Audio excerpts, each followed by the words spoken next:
Pero si Franco Mabanta, na niyakap pa ng ating Pangulo, hindi daw kaibigan.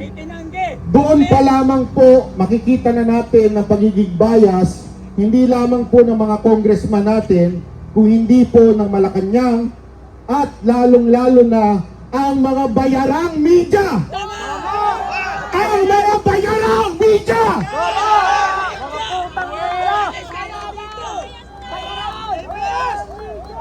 Lagi nilang pinagmamalaki na ang mga media daw ay profesional. Tama kayo, profesional na mga bayaran.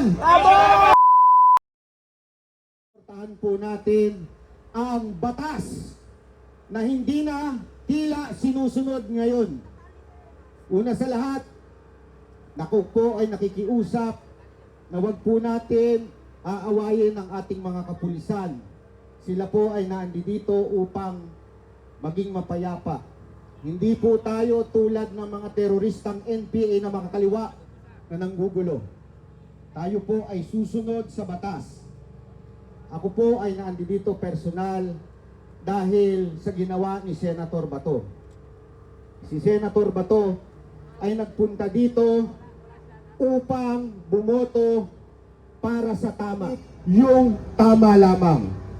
Dahil naniniwala po ang bawat isa sa atin dito na si VP Sara Duterte ay hindi po guilty sa anumang pinaparatang nila. Sa katunayan, natutuwa po ako na naandito na ang impeachment dahil dito mako-cross-examine na natin ang mga sinungaling na pinresinta ng Kamara.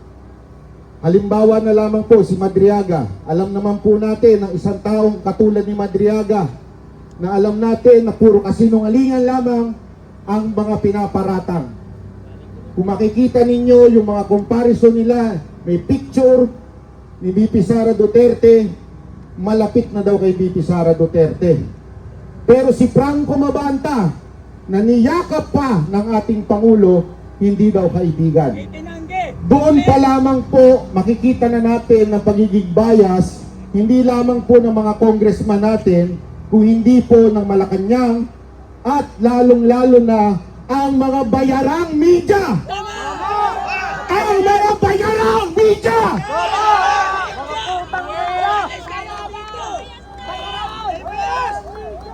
Lagi nilang pinagmamalaki na ang mga media daw ay profesional. Tama kayo, profesional na mga bayaran. Kami po naandi dito at wala ni isa makakapagsabi na binayaran kami ng kahit sino man. Kami po ay naandi dito dahil mahal namin ang aming bayan. At doon lamang kami sa tama. Mantakin ninyo, kaliwat kanan na ang nagte-testify laban sa ating Pangulo. Pero kayong mga media na dating galit na galit kay Marcos, ngayon halos simurin nyo na ang puwet ni Marcos. Tama! Ano yun? Dalawa lang yun eh. Bayad kayo o baka naman tinatakot kayo. Hindi ako naniniwala na tinatakot kayo. Naniniwala ako na may mas malalim pa kayong dahilan. Dahil ayaw ninyo ang mga Duterte, dahil ayaw ni Pangulong Duterte at ng mga Duterte ang mga oligarko may-ari ng media. Naandi dito ako upang ibalik natin sa kamay ng taong bayan ang tunay na bansang Pilipinas. Nakakaawa na po, hindi po ba kayo naaawa? Kaliwat kanan na lumalabas na pagnanakaw. Hanggang ngayon, para tayong okay lang. As long as buhay kami. Ganun ba yun? Paano yung mga kababayan natin niloloko? Paano yung mga kababayan natin halos araw-araw wala nang makain? Bakit? Abay, nagpa-party pa yung mga opisyal natin. Ang kakapal ng mukha. Tapos tayo okay lang? Ang akin lang mga kababayan, simple lang naman ang aking pakinggan natin ang tunay na boses ng taong bayan. Kaming mga ordinaryong Pilipino, kami ang humihingi ng hustisya. Huwag yung pagtripan yung Vice President namin na binoto ng taong bayan.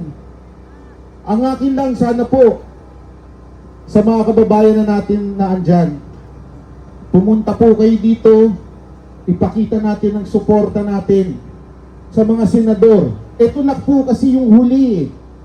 Ito na yung huling naninindigan para sa bayan, itong mga senador natin. Lahat halos nabili na. Ngayon, kung papayag pa tayo na mabili pa ito, paano na ang bayan natin? Kawawa naman. Again, inaayahanan ko po kayo, kayong mga nanonood dyan sa social media. Pumunta na po kayo dito, hindi para manggulo, hindi para suwayin ng batas o suwayin ng mga pulis. Pumunta po kayo, ipakita lang natin ng suporta. Suporta natin, lalong-lalo na po kay Senator Bato. Alam niyo si Senator Bato, yung ginawa niya napaka-risky po. Pwede naman po siya magpahinga na lang dun sa bahay niya o magluto na, mag-ihaw-ihaw na lang dun. Di ba? Pero pumunta siya dito, naninindigan na itong Senado ay dapat para sa bayan. At kung narinig nyo kanina yung komento ni Senator Cayetano, hindi naman niya sinabing i-acquit niya. Hindi naman niya sinabing pipigilan niyang impeachment. Ang sinabi lang niya, hayaan natin ang batas. Hayaan natin. Ang problema kasi natin kay Soto, simula pa lang, alam na nating bias. Simula pa lang, alam na nating kung ano yung ihahatol niya. Ganun ba dapat ang husgado? Di ba hindi? Dapat makikinig. Kaya kailangan natin ng batas na Senate President. Yan ay sa katawan ni ating Senator Cayetano. At nangyari yan dahil kahit pa paano yung boto dahil kay Senator Bato. Ni-risk ni Senator Bato ang kanyang kalayaan at buhay niya. Kaya ako po, nananawagan sa inyo, kung si Senator Bato pumunta dito para iris ang kanyang buhay, tayo naman iris natin ang ating buhay sa mga senador. So mga kababayan, ulitin ko po na andito po tayo para sa isang mapayapang suporta sa ating mga senador na ituturing talaga ang batas ay batas, hindi ang bendalo. Yun lang, batas lang ang sundan natin. Huwag tayo magbendang law. At pakiusap ko po uli sa ating mga kapulisan dyan. Hello po sa inyo. Nandito po kami, mapayapa, walang mananakit, walang manggugulo, walang mambabato. At sa atin naman mga kababayan, pag may nakita po kayo, kasi siyempre makakaluan tayo dyan di ba? So pag may nakita po kayong medyo kaduda-duda, pataganan nyo na po kay Boss Dada. Bahala na si Boss Dada dyan. Hindi, sabihin po natin sa kapulisan. Kung may nakikita po kayong kaduda-duda, kausapin natin itong mga kapulisan na to, sabihin nyo sa kanila, ito, medyo hindi namin kasamahan yan, baka manggulo yan. Kasi ingat tayo baka mamaya may manggulo dyan, ibintang sa atin.